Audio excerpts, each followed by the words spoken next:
Sebastian Vendel-Martinez with MMAnytt and Studio MMA, here with a Pride legend, Antonio Minotauro Nogueira. So you're here at the UFC 168, how are you doing? Yeah, I'm fine, very excited for the fight, a lot of good fights going on. See the Misha and Honda, it's going to be a beautiful lady right here. She's going to do a good fight with Misha. And, we came here to support Anderson Silva. Of course, he's, the legend in the sport for me. It's the biggest champion in UFC. Undefeated for so long. He lost his last fight. He's very motivated, and we are here, a whole team, to support him.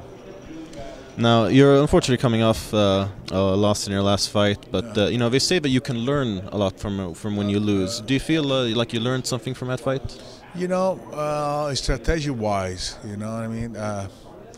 for my last two fights, I lost when I tried to do the guillotine, So I know it's a very risky one, but I won the world title in the guillotine in 2008, so why not?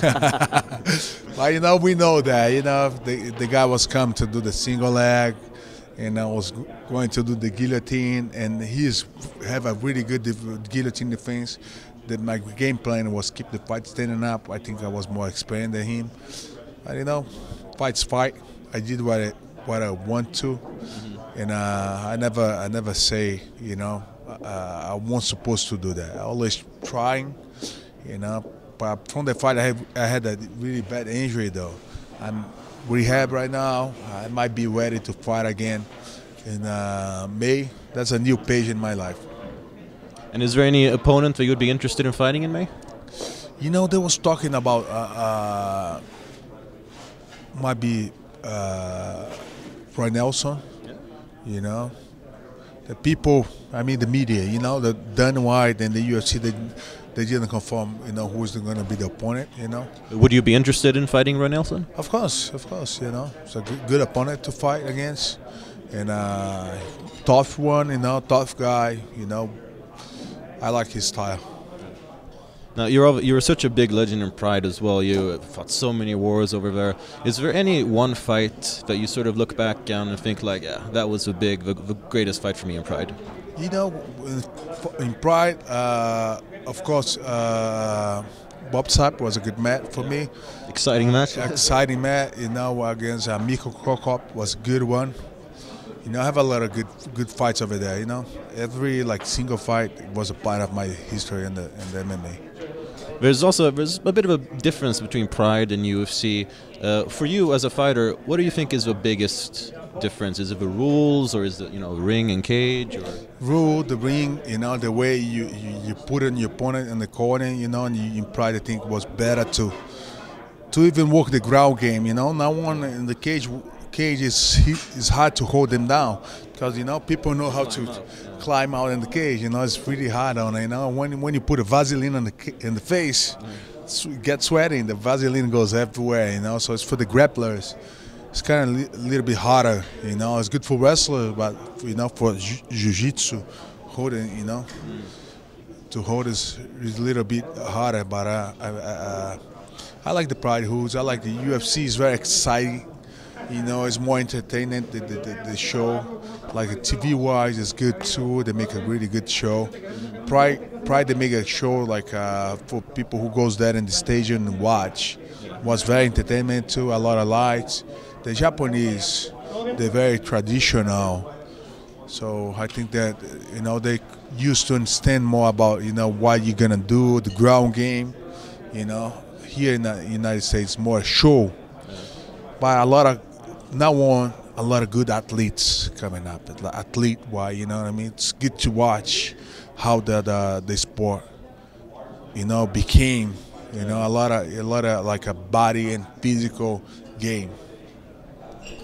Now, Shogun recently won a fight, and he said he was interested in fighting your brother. They fought a long time ago in Pride. Have you talked to him about that fight? Do you know if maybe he wants to fight Shogun again? Yeah, he wants to. It will be a very exciting, interesting match. They were supposed to fight. The last fight, my brother got hurt in his back, and I hope the fight happens. Roger is ready to fight. But when they call him, because now on he has just a injury in his back. We working on a lot, and we open a lot of gyms in Brazil, and we open like 17 gyms, like a franchise, 18, I guess. We're just gonna open 6 more until like March. So working on, we have about like 7 to 8,000 students right now. So you're keeping busy. My brother's very into that, you know, that working on that, and it's very interesting working for us.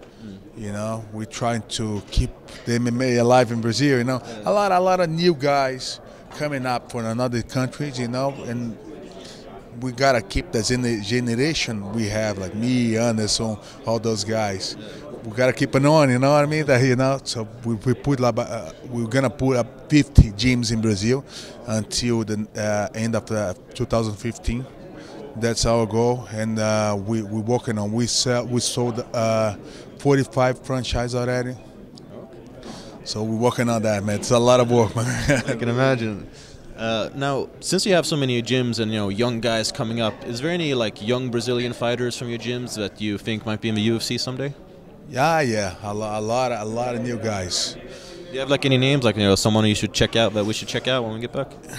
You know, a lot of good guys coming on. There's the kid Leandro Igo. Is a new kid. He's like a 10-1. You know, that's the guy called Shimon. He's a 6-0 right now. He just came back from Thailand. He lived in Thailand for like 3 years. He never lost a fight in the Muay Thai. He been with us since he was 9 years old. That kid's tough, man. The real deal. He's trained that long with you. He's like a 19 right now. So he has like 6-0 in MMA. He's really good right now. So that's one or two guys. The guy you can look for. But we have like 85 professional fighters. A lot of guys, man. I'll tell you, those Pitbull, Patricio and Patrick Pitbull, the guys from Bellator, they're really good, and a lot of new guys come with them. Now, we're not sure when your next fight will be, or if it will be Roy Nelson. We don't know. It's up to the UFC, obviously. But is there anything that you want to say to your fans, or you should look for in your next fight, or something they should expect?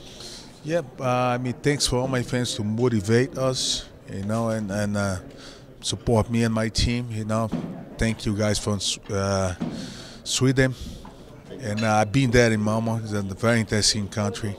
I hope to go there, someday. And thank you guys all the support. Thank you very much.